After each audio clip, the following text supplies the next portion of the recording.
¿Qué tal? Iniciamos un nuevo curso que dedicaremos a otro de los temas clave para todos aquellos que quieran dedicarse al mundo del desarrollo de software o de desarrollo web de un modo serio y profesional. Si es así, aprender a usar un sistema de control de versiones se convierte en imprescindible.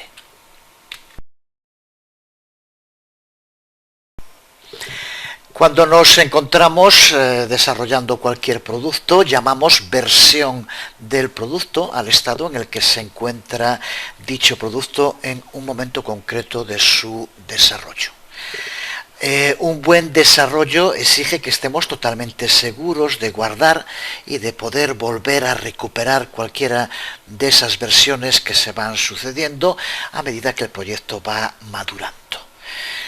Se llama control de versiones a la gestión de esos cambios, y los sistemas de control de versiones son programas que nos facilitan esa gestión, encargándose de administrar las distintas versiones de cada producto. Este control de las distintas versiones se ha consolidado en el mundo de la industria informática para controlar el desarrollo y el código fuente de los programas, pero es aplicable a cualquier otro ámbito de desarrollo, desde documentos a trabajos con imágenes, creación de sitios web o incluso a la escritura de libros. Existen muchos sistemas de control de versiones. Entre los más conocidos se encuentra CVS o Subversion, pero también en los últimos años otros como Mercurial o Git del que va este curso.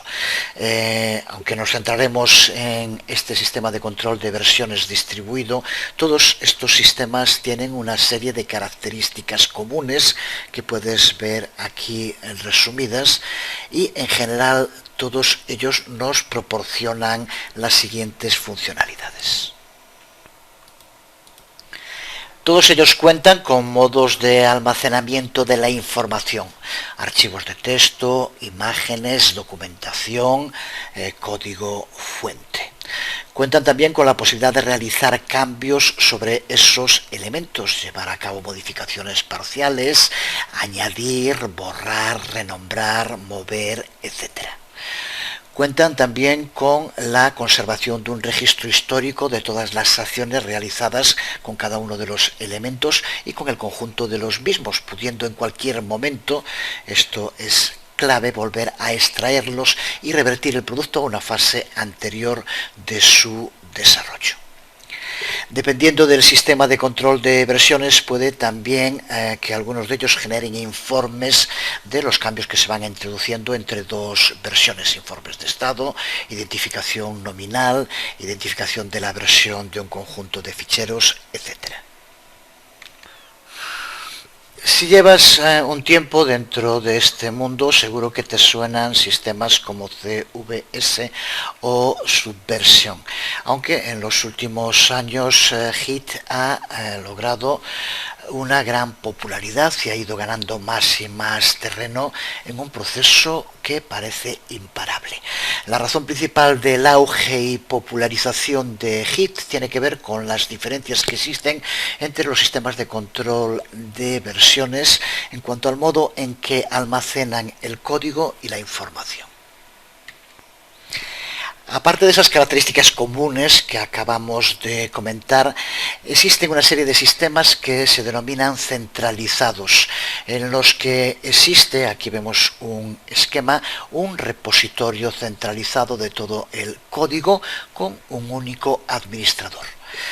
Esto facilita mucho las tareas administrativas, pero también reduce mucho la flexibilidad, ya que todas las decisiones importantes, como por ejemplo crear una nueva rama en el desarrollo del producto, necesitan la aprobación del responsable. Ejemplos de este tipo de sistemas de control de versiones centralizados son los que decíamos en un principio, CVS y Subversion. Los otros son los denominados distribuidos. En En estos sistemas de control de versiones distribuidos, cada usuario tiene su propio repositorio. No es necesario tomar decisiones centralizadamente, sino que los distintos repositorios pueden intercambiar y mezclar revisiones entre ellos. Ves de nuevo aquí un esquema en el que vemos cómo todos los ordenadores cuentan con una base de datos que incluye todo el repositorio e historial del proyecto.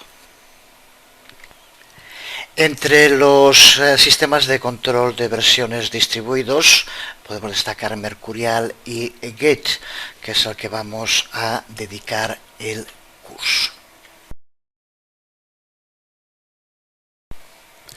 Diseñado nada menos que por Linus Torvalds, que buscó especialmente la eficiencia y la confiabilidad del mantenimiento de versiones de aplicaciones, cuando, como es en el caso del kernel de Linux, es un proyecto que cuenta con un gran número de archivos de código fuente y es elaborado por un gran número de programadores.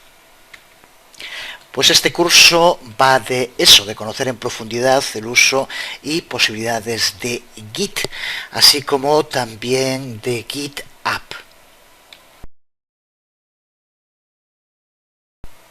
Servicio de hosting basado en la web para proyectos de desarrollo de software que usa Git como el sistema de control de versiones. Es el que estamos viendo en pantalla y que desde luego veremos también en detalle a lo largo del curso.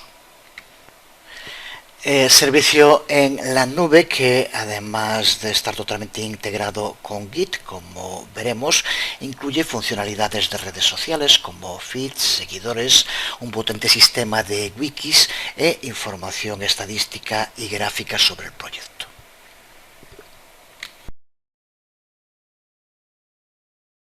Pero volviendo a Git, lo que nos interesa de momento recordar es que este sistema, los sistemas de control de versiones distribuido, convierten cada uno de los clientes, cada uno de los ordenadores que está participando en el proyecto en un auténtico espejo, en un mirror que guarda todo el repositorio. Así que si cualquiera de los servidores que forma parte del proyecto muere, estos sistemas que están colaborando entre ellos, cualquiera de ellos es un repositorio que puede devolverle la información y permitir que recupere todo lo necesario cualquiera de los otros servidores. Así que cada vez que cuando se está trabajando se lleva a cabo una verificación, realmente lo que se hace es un auténtico backup completo de todos los datos en todos los ordenadores que participan. Así que el éxito de Git se debe fundamentalmente a esta estructuración del trabajo distribuida frente a la centralizada de sistemas como Subversion o CVS. Este sistema distribuido flexibiliza mucho el trabajo, pudiendo crearse diferentes grupos de personas trabajando de diferentes modos, pero manteniendo la coordinación y siguiendo el trabajo de todos de modo simultáneo. Esto nos permite configurar varios tipos de dinámicas de trabajo que no son posibles en sistemas centralizados que tienen una organización mucho más jerarquizada.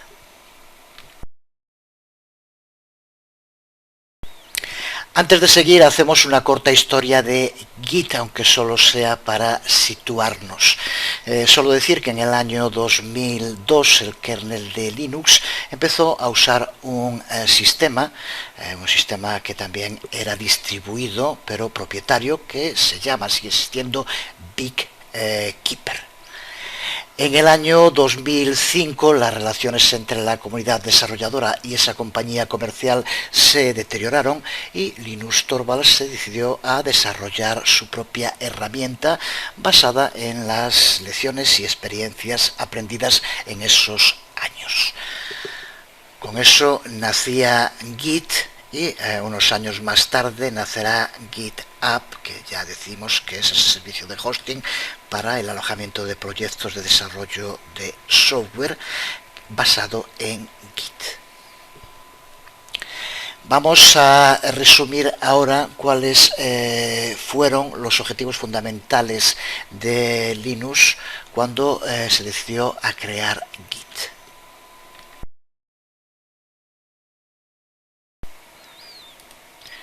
En varias ocasiones lo resumió el propio creador.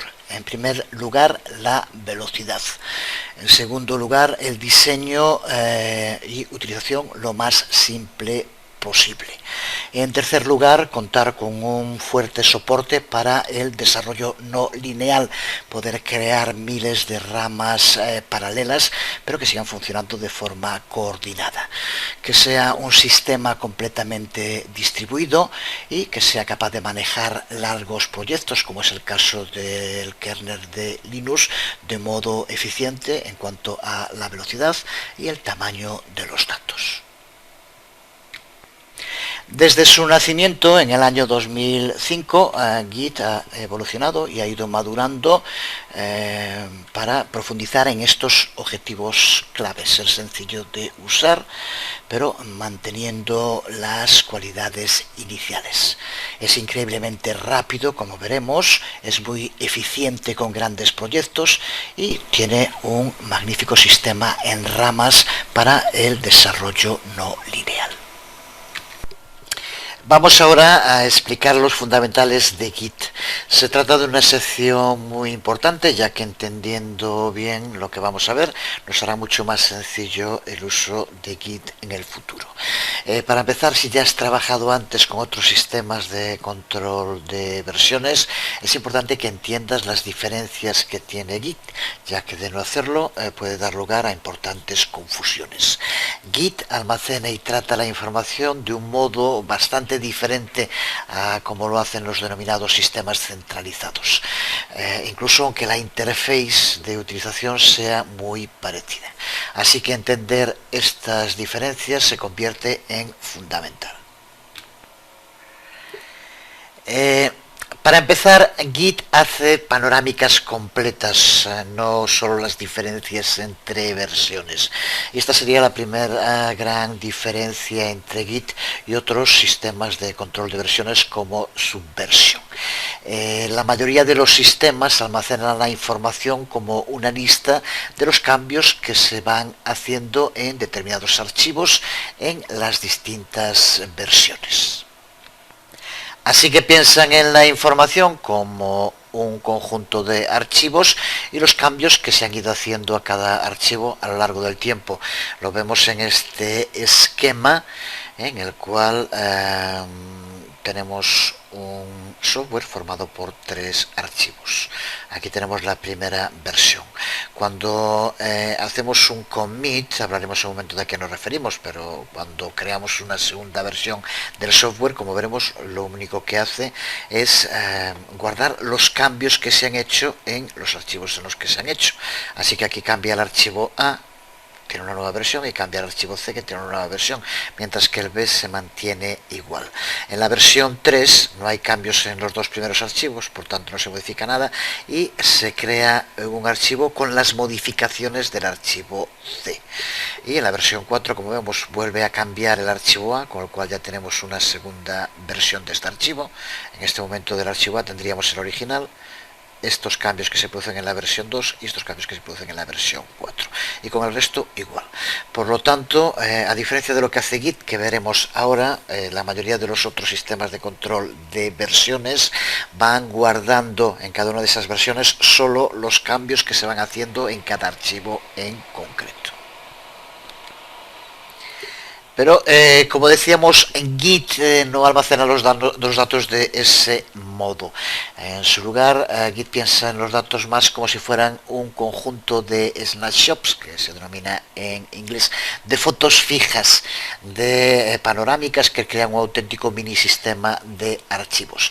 Porque cada vez que hacemos un commit, ya digo que hablaremos un poco más en detalle de lo que son los commits en un momento, pero en definitiva, cuando salvemos un estado del proyecto en Git básicamente lo que hace es una imagen fija de cómo se ve todo el proyecto, todos los archivos del proyecto en ese momento en concreto, y almacena una referencia a esa imagen.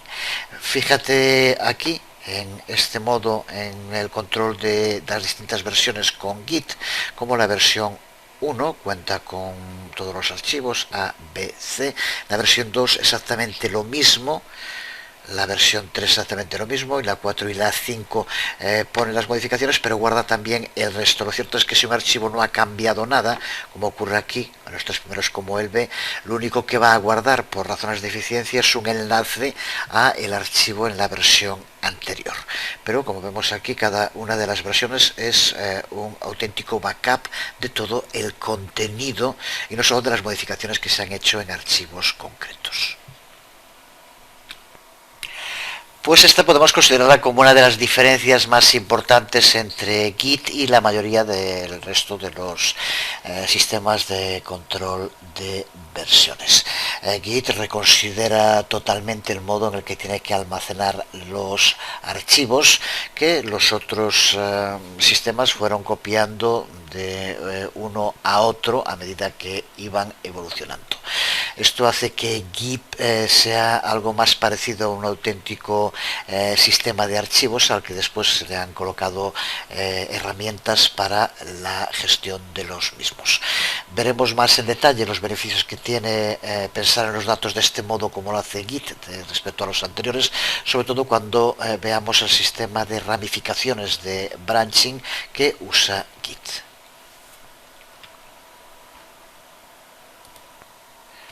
Siguiendo con los fundamentales de Git, en segundo lugar, señalar que otro de los puntos fuertes que tiene este sistema de control de versiones es que prácticamente todas las operaciones que se llevan a cabo son operaciones locales, solo necesitan archivos y recursos locales que se encuentran, por tanto, en el mismo ordenador.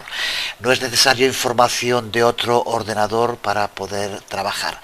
Si has trabajado antes con algún otro sistema de control de versiones en el que la mayoría de las operaciones se basan en esa latencia de la red, dependen totalmente de poder acceder a la información que se encuentra en la red, este aspecto de Git hará que lo veas como un auténtico Fórmula 1 de los sistemas de control de versiones, porque al tener toda la historia del proyecto justo ahí, en el propio disco local, la mayoría de las operaciones se hacen de modo instantáneo y están siempre accesibles. Por ejemplo, para navegar por la historia del proyecto, veíamos antes 5 versiones distintas de un mismo proyecto, pues por alguna razón queremos volver a la versión 3, pues Git no necesita ir al servidor, recuperar ese historial y mostrarlo, simplemente lo lee directamente desde nuestra base de datos local. Esto significa que vemos el historial del proyecto casi instantáneamente. Y si queremos ver los cambios introducidos entre la versión actual de un archivo y ese mismo archivo en dos versiones anteriores, por ejemplo, Git puede ver el archivo de esas dos versiones anteriores y hacer un cálculo de las diferencias, pero de nuevo a nivel local, en lugar de tener que preguntar a un servidor remoto que lo haga para acceder a una vieja versión del archivo desde ese servidor remoto. Lo hace localmente.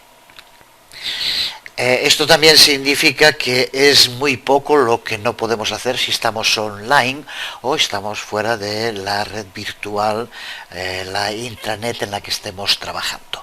Si por ejemplo estamos en el tren, de viaje, en un avión, en un lugar donde no podamos conectarnos a internet y queremos hacer un pequeño trabajo, podemos hacerlo igual, podemos llevar a cabo el commit y cuando tengamos conexión será cuando se suba, pero ya estará guardado dentro de nuestra propia base de datos en el repositorio de nuestro ordenador. En muchos otros sistemas hacerlo así es imposible, por lo menos es muy complicado cuando no tenemos conexión a internet, no estamos conectados al servidor con el repositorio, es muy poco lo que podemos hacer. Entonces luego no podemos hacer un commit a la base de datos ya que no estamos conectados a ella. En principio podría parecer que no es un gran problema, pero cuando se empieza a trabajar en proyectos de este tipo, se ve cómo puede hacernos perder mucho tiempo en muchas ocasiones. Seguimos con estas características fundamentales de Git, y una de ellas sin duda es el cuidado que tiene con el mantenimiento de la integridad de los datos. Git se va a encargar siempre de llevar a cabo una estricta verificación de la calidad de los datos antes de guardarlos. Es lo que se denomina checksum, que podríamos traducir por suma de verificación. Y cuando hablamos de esto nos referimos a una forma de control de redundancia empleada para proteger la integridad de los datos, verificando que no hayan sido corrompidos.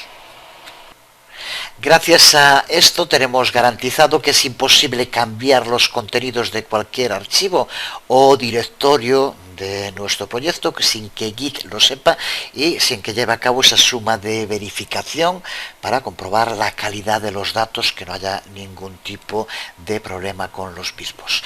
Esta funcionalidad está construida en Git en los niveles más bajos del programa y es integral a su propia filosofía. No podemos perder información en el tránsito o guardar archivos corrompidos sin que Git lo detecte y lo impida. Muy importante. El mecanismo que Git usa para este checksumming, esta suma de verificación, es llamado un SHA-1 hash, y es un string compuesto de 40 caracteres o caracteres hexadecimales, que se ve algo así como esto que tenemos en pantalla. Veremos estos valores hash por todos lados en la información de Git, porque los usa mucho. De hecho, Git almacena todo no por el nombre del archivo, sino por la base de datos Git accesible, por el valor del hash de sus contenidos, como el que vemos aquí. Siguiendo con los fundamentales de Git, otro de los más importantes es que las acciones que se hacen en Git prácticamente siempre son modificables. Cuando llevamos a cabo una acción en Git, lo único que suele hacer Git es añadir datos en la base de datos. Es muy difícil hacer algo que provoque la eliminación de datos o que sea inmodificable.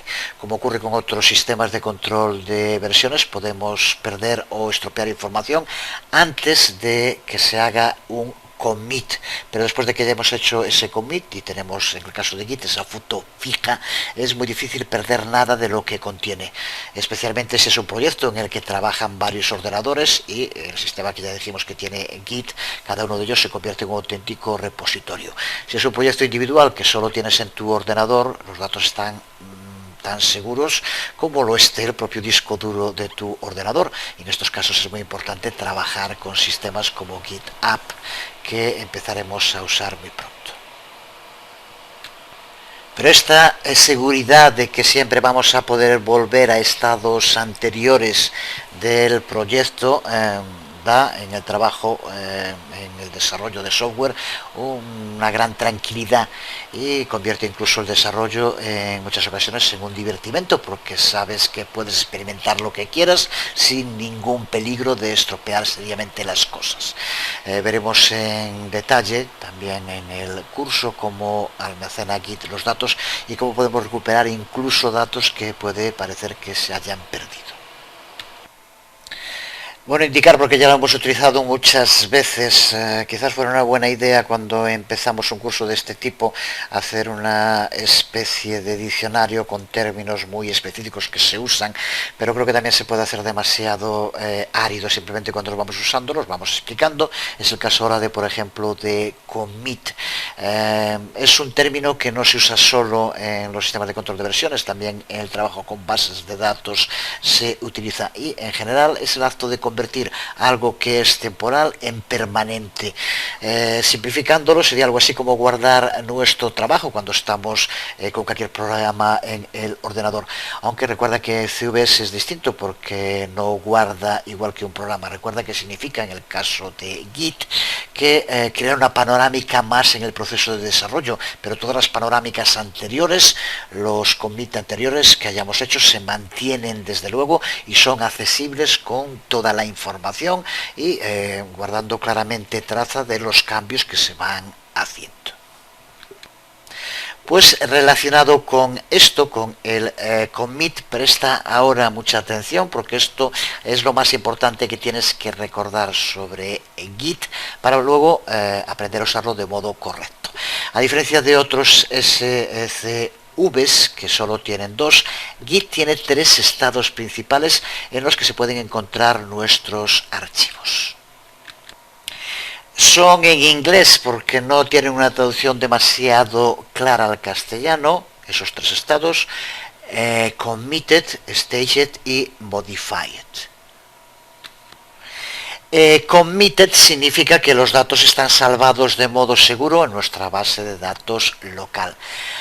Modified significa que hemos cambiado el archivo, uno o varios archivos, pero que no los hemos aún salvado de ningún modo y es por tanto trabajo que podría perderse. Estos dos estados, committed y modified, son con los que cuentan la mayoría de los sistemas de control de versiones, pero como decíamos, Git cuenta con un tercer estado que se denomina staged. Es el término que se utiliza de staging area. Esta staging area podríamos compararla con algo similar a la terminal de embarque en un aeropuerto o en un puerto, en la cual podemos ir colocando archivos que serán los que sean enviados cuando se haga el próximo commit. Esto da una gran flexibilidad porque nos permite determinar nosotros mismos qué archivos y cuáles no queremos que formen parte del próximo commit que llevemos a cabo. Por tanto, como aquí podemos ver, dentro de un proyecto Git hay tres secciones principales: el directorio Git, que es el auténtico repositorio; el directorio de trabajo, que es el lugar donde llevamos a cabo todo tipo de modificaciones; y el área staging, que es esa área intermedia donde podemos ir colocando los archivos que queremos que formen parte del próximo commit cuando lo llevemos a cabo. ¿Por qué? ¿A qué se debe que utilice este espacio intermedio? Ya comentamos hace un momento que nos permite indicar en cada caso cuáles son los archivos que queremos que formen parte del commit. Pero lo importante de momento es entender las tres áreas, qué función tiene cada una, y posteriormente cuando estemos trabajando con ejemplos prácticos entenderemos mejor su utilidad. Así que por tanto recuerda directorio Git, que es donde Git almacena los metadatos y los objetos de la base de datos para nuestro proyecto. Es la parte más importante de Git y es lo que copiamos cuando accedemos al repositorio de otro ordenador. Y es también lo que tenemos en un principio en el directorio de trabajo cuando accedemos a cualquiera de las versiones que esté en el directorio Git y la recuperamos. En ese momento en el directorio de trabajo tenemos justo esa versión que después podemos empezar a modificar. Y esta área intermedia, el área de staging, que es un simple archivo, por eso se le llama también index, y que suele estar contenido en un directorio Git y almacena información sobre lo que irá dentro del siguiente commit que llevamos a cabo. Como decía, a veces al ser un único archivo se referencia como el index, pero se ha convertido en un estándar llamarle área staging, y ya decía que puede ser algo similar a un muelle de carga en el que se va colocando los datos que posteriormente queremos que se almacenen. Así que por lo tanto, a partir de este esquema podemos resumir el flujo de trabajo de Git del siguiente modo: llevamos a cabo las modificaciones de archivos en nuestro directorio de trabajo. Podemos pasar esos archivos al área de estacionamiento mediante el uso de staging area, y por último hacemos un commit que toma los archivos como están en esta área de espera en la terminal de cargo y se almacenan en el snapshot de modo ya permanente en nuestro directorio Git. Si una versión particular de un archivo se encuentra en el directorio git, se dice que es un archivo que está committed. Ya digo que no creo que haya una palabra correcta para traducirlo, así que utilizaremos committed sin más. Si está modificada pero ha sido añadido al área de staging, entonces se dice que está staged. Y si ha cambiado desde que fue chequeado pero no ha sido situado aún en el área de staging, entonces se dice que está modificado, que es un archivo modificado o modified, pero por lo tanto recuerda, ahí es justo la única información que corremos peligro de que se pierda, ya que no está ni en el stage ni en el repositorio. En la primera parte del curso, una vez que hayamos instalado Git, lo hayamos enlazado con Git App y visto algunos de los comandos fundamentales, veremos cómo usar estos tres estados o también cómo podemos hacer para eliminar totalmente el stage y funcionar solamente con los dos, el modified y el commit. Porque lo que vamos a hacer ahora en esta última parte del primer vídeo tutorial de este curso de Git es ver cómo instalarlo. Vamos a ver cómo instalar tanto Git como Git App. En este caso vamos a ver cómo instalarlo en Windows, pero desde luego se puede instalar también en Mac y en Linux, tanto en la página oficial de Git App, aquí estamos en la sección de ayuda, como también en la página oficial de Git tienes información sobre la instalación en otros sistemas operativos. Nosotros vamos a trabajar en Windows. Aquí en pantalla puedes ver la página oficial de Git y desde aquí puedes descargar Git para los distintos sistemas operativos, como decíamos. Incluso desde Windows hay más de un modo de poder instalar Git, aunque nosotros vamos a utilizar el más común y el que ofrece más funcionalidades, que es el que aquí vemos, msysGit. Así que empezamos por descargarlo de las distintas versiones. En el momento en el que estoy haciendo el vídeo tutorial, la más reciente es la 1.7.4. Siempre descarga la versión más reciente, desde luego. Una vez descargado, como cualquier otro ejecutable en Windows, pulsas sobre ejecutar y se lleva a cabo el proceso de instalación, proceso en el que simplemente tienes que ir siguiendo los pasos. No es necesario que cambies nada, aquí es donde lo va a instalar, por ejemplo. Al no existir el directorio nos lo crea. Dejamos por defecto lo que va apareciendo en las pantallas, no es necesario que lo modifiquemos. Y lleva a cabo la instalación.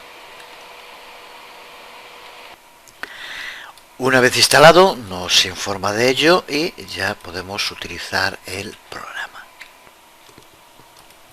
al que puedes acceder desde los iconos que ya crea el propio programa al instalarse, pero también desde la carpeta Git. Aquí, como vemos, tenemos tanto el icono para acceder al bash, por tanto para acceder a la línea de comandos, como a el GUI. En principio y durante la primera parte del curso vamos a trabajar con el bash. Una vez pulsado sobre Git Bash, se nos abre la ventana de la línea de comandos. De aquí vamos a poder trabajar con Git, lo iremos conociendo en detalle, pero de momento, como dijimos, vamos a ver cómo instalar tanto Git como Git App. Y para poder instalar Git App, lo primero que tenemos es que hacernos con una clave SSH, que es el modo de establecer una conexión segura entre nuestro ordenador y Git App en la nube. Así que es un proceso sencillo, aunque hay que seguir varios pasos que vemos ahora. Para empezar, tenemos que comprobar si hay alguna clave SSH ya en nuestro ordenador. Para hacerlo, escribimos el siguiente código, el siguiente comando.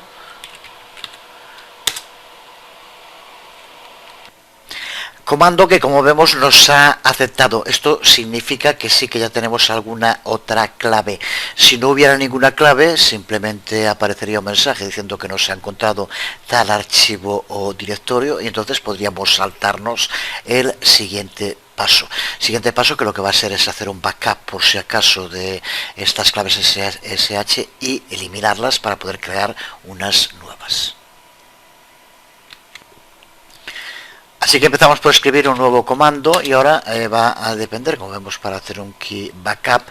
Puede que ya lo tengamos creado antes o tengamos que crearlo ahora. Vamos a empezar por crear un directorio mkdir y le llamamos así key backup. De nuevo puede ser que ya esté creado, por lo tanto nos dará un mensaje de que no puede crearse porque ya está creado, o simplemente lo creamos.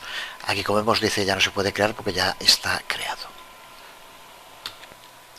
Ahora hacemos lo mismo con el contenido de nuevo, depende si ya lo si lo hemos hecho antes o no, pero el código necesario para escribir aquí en la consola irá junto con el video tutorial. Os pondré un enlace a un sitio donde puedes verlo, para no tener que estar copiándolo directamente de la pantalla.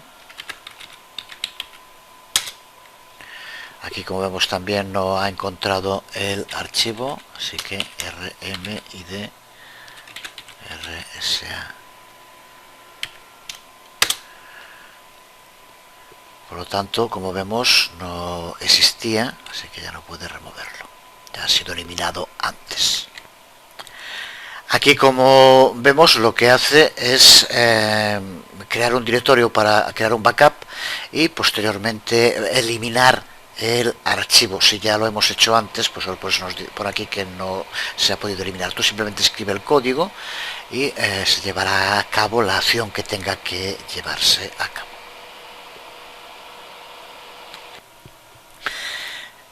Con esto estamos preparados para crear nuestra nueva clave SSH. Para hacerlo vamos a tener que escribir este código, SSH keygen TRSA C, y ahora al mismo tiempo estamos haciendo la configuración básica de Git. Tenemos que pasarle una dirección email correcta. Es importante porque es la que vamos a utilizar tanto en Git como en GitHub. Así que usamos una.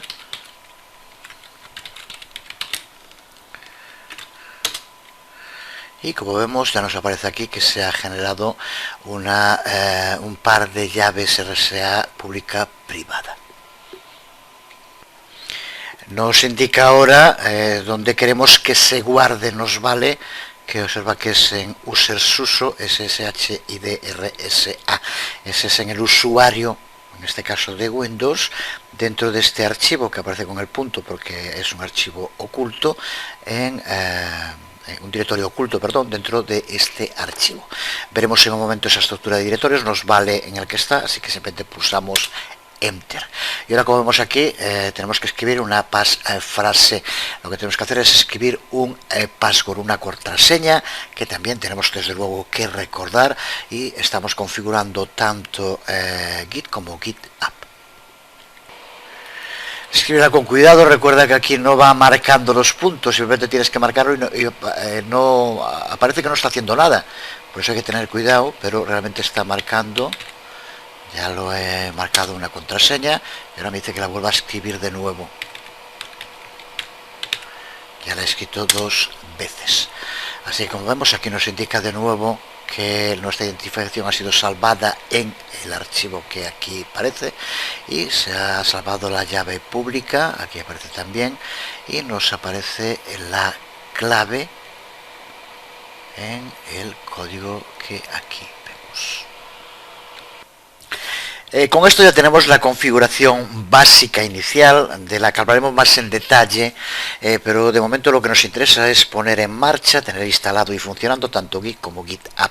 Así que con lo que hemos hecho ya nos sirve, y ahora recuerda que en estos archivos se ha guardado la información y en un momento podremos acceder a ella para tener los datos que tenemos que pasarle a GitHub para enlazar nuestro Git en nuestro ordenador con el GitHub en la nube. Así que vamos ahora a GitHub a crear una cuenta. Aquí estamos en GitHub y vamos a crear una nueva cuenta. Pulsamos aquí, donde pone Plans, Pricing y Sign Up, y para uso individual existe una opción libre que permite crear el número de repositorios que queramos. Lo que pasa es que no puede usarlo toda la gente que queramos, eso es distinto, pero para cualquier desarrollador puede utilizarlo sin ningún tipo de costo. Voy a crear, ya decía, una nueva. Voy a poner, por ejemplo, aquí videotutoriales como nombre de usuario y una dirección email distinta porque la otra ya la tengo tomada.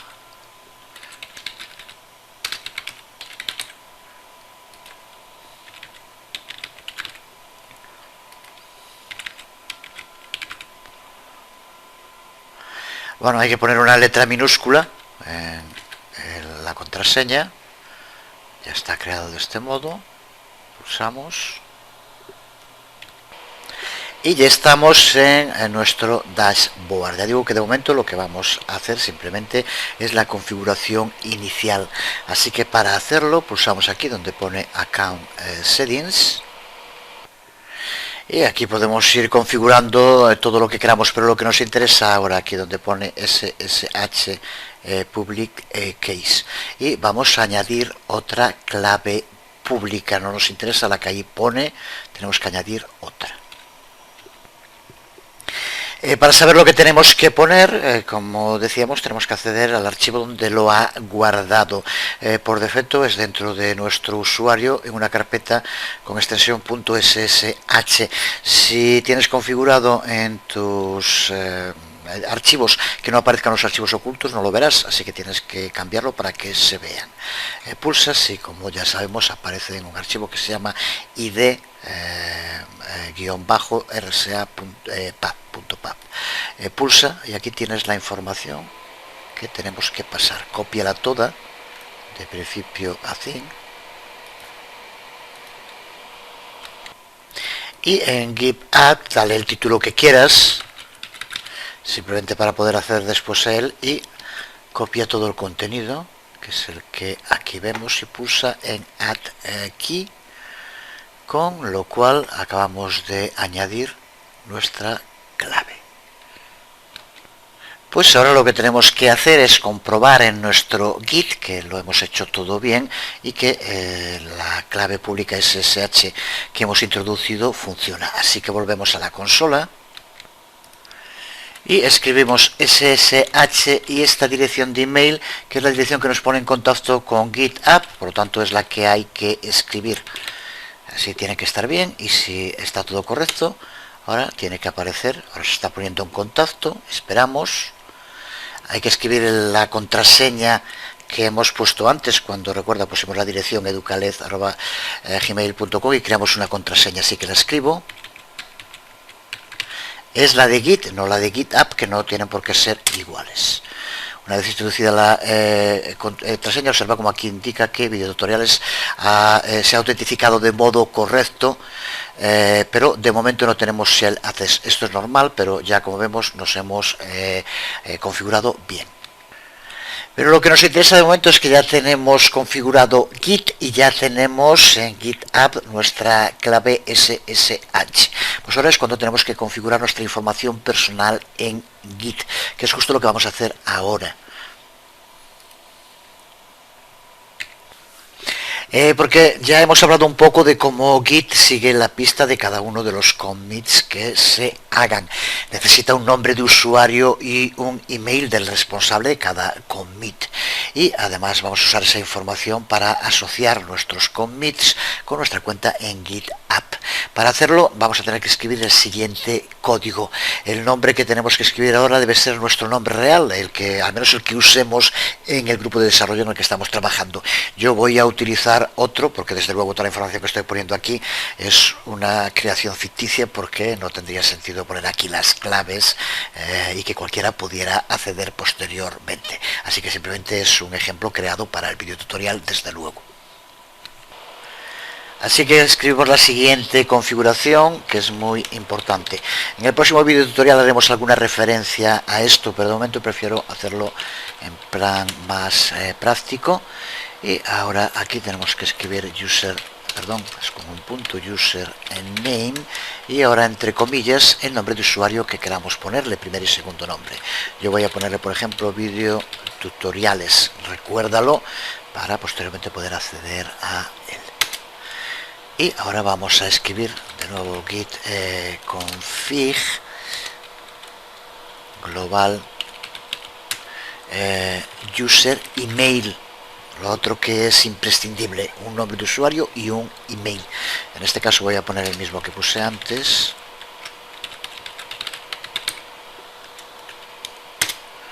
Tenemos con esto configurado en Git nombre de usuario y email del usuario.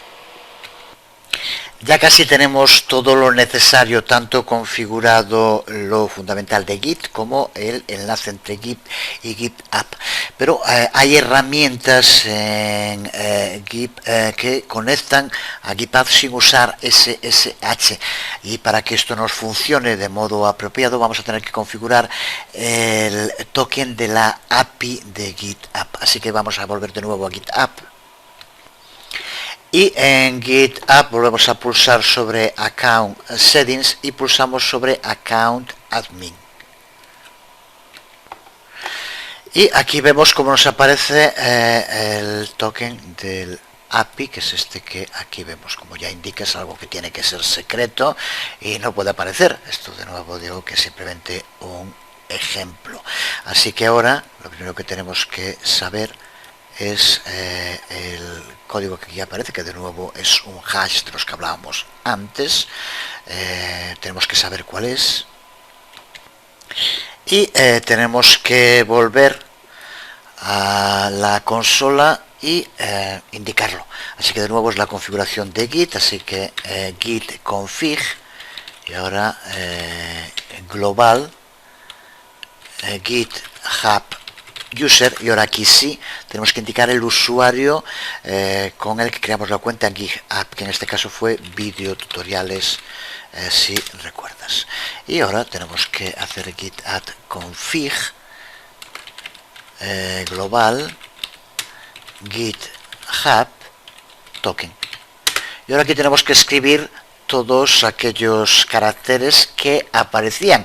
Es un poco largo, por lo tanto no lo voy a hacer aquí a mano, pero tienes que escribir aquí ahora los mismos caracteres que aparecen justo en GitHub como tu token, que recuerda que cambian si cambias la contraseña, así que de nuevo es una encriptación, un hash que utiliza Git.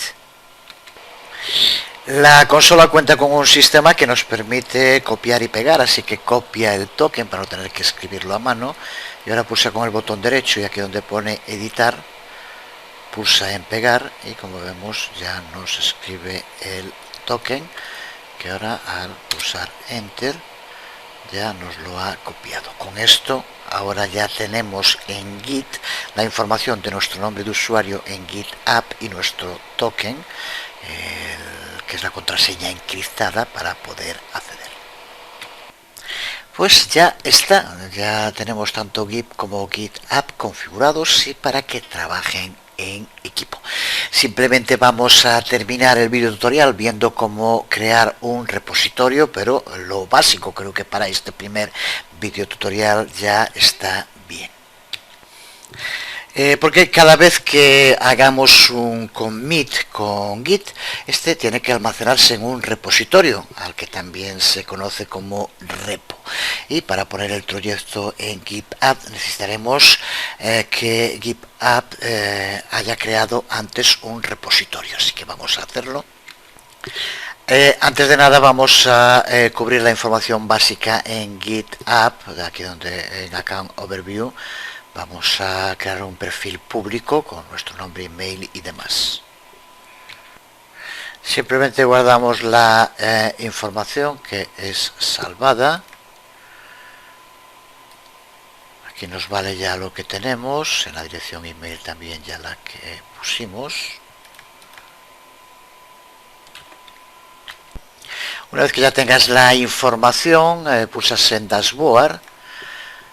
y ya vemos como aquí nos aparece el número de repositorios que tenemos, de momento ninguno, y pulsamos en New Repository para crear nuestro primer repositorio. Recuerda que son todos repositorios públicos. Para crear repositorios privados habría que actualizar a una cuenta premium, pero públicos podemos crear los que queramos de modo gratuito. Cubrimos la información, le damos un nombre, vamos a llamarle de nuevo videotutoriales. Y en descripción vamos a poner para el curso de Git de videotutoriales.com. No es nada más necesario, simplemente pulsamos en Create Repository y con esto ya hemos creado nuestro primer repositorio del que aquí vemos la información. Y aquí también nos indica ahora cómo podemos empezar a trabajar con Git, indicando pasos, parte de los cuales ya hemos hecho. Recuerda que esto, la configuración global de username, user email, ya la hemos hecho. Pero vamos a ver ahora cómo tenemos a Git y a GitHub funcionando, trabajando como un equipo. Recuerda que uno Git está en nuestro ordenador y otro GitHub está en la nube. Como ejemplo práctico, que es el mismo que nos pone aquí en la primera configuración, vamos a crear un archivo readme que no es necesario, pero que siempre es una buena idea crear ese archivo en cualquier aplicación en el cual podemos pasar información, documentación para los usuarios. Tenemos que crearlo en la consola de Git. Para que no haya problema en este primer ejemplo práctico, vamos simplemente a utilizar el que ya tenemos aquí en la configuración, que nos aparece cuando creamos un nuevo repo. Incluso algunas de las partes ya las hemos hecho, como esta configuración, pero podemos volver a hacerlas sin problema. Recuerda que puedes copiar cualquiera de las partes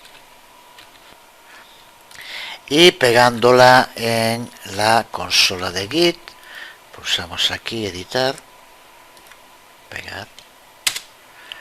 La verdad es que si no escribirlo se hace bastante pesado. Hacemos lo mismo con el email, aunque ya digo que esto ya lo teníamos hecho, pero en fin, no hay problema.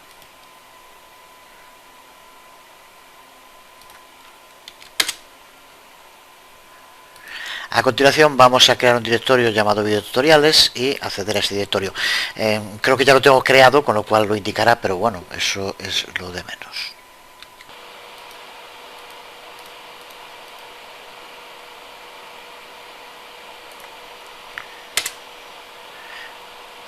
Lo he creado y ahora simplemente ya sin pegarlo, simplemente para acceder, pues cd videotutoriales.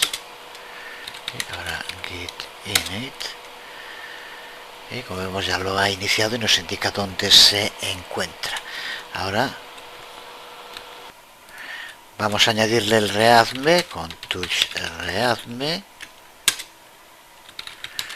git add readme,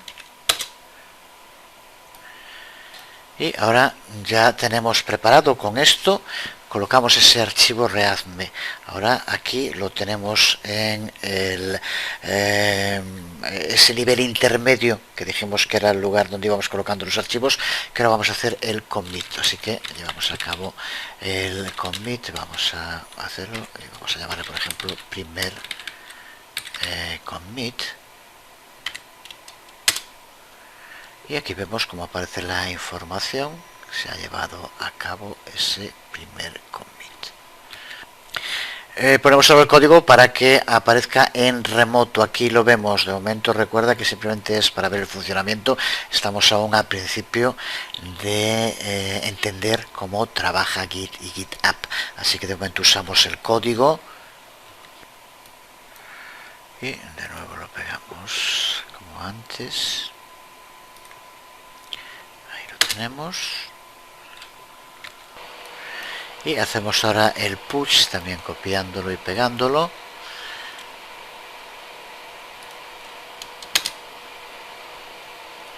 Ahora esto está colocando información en el GitHub, por lo tanto nos pide la contraseña.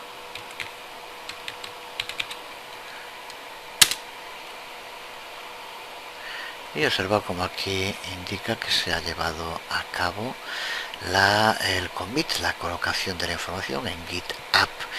Recuerda que hemos estado trabajando todo desde la consola en nuestro ordenador, pero conectada con GitHub en la nube.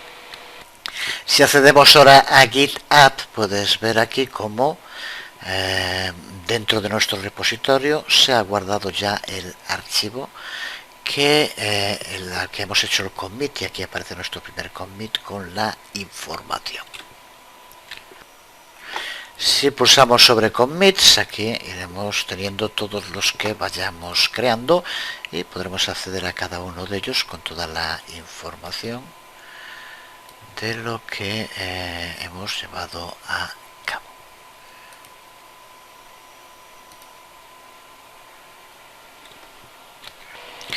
Siguiendo estos pasos, de momento ya tienes que tener Git y GitHub instalados, creado una cuenta en GitHub y los dos enlazados para poder trabajar.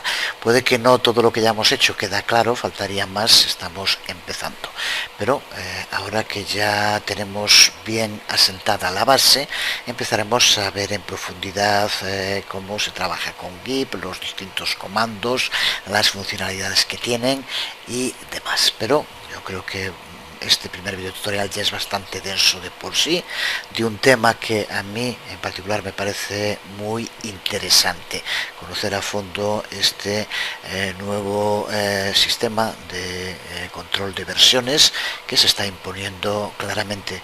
Justo ayer ponía una noticia en el sitio de que GitHub ya es la forja para la creación de software open source, que se encuentra en primer lugar en cuanto a el uso por encima de una tan tradicional en la red como es SourceForge, que yo recuerdo prácticamente desde que empecé a entrar en la red, que ya existía, y también que Google Code, proyecto nada menos que impulsado por el gigante de la red.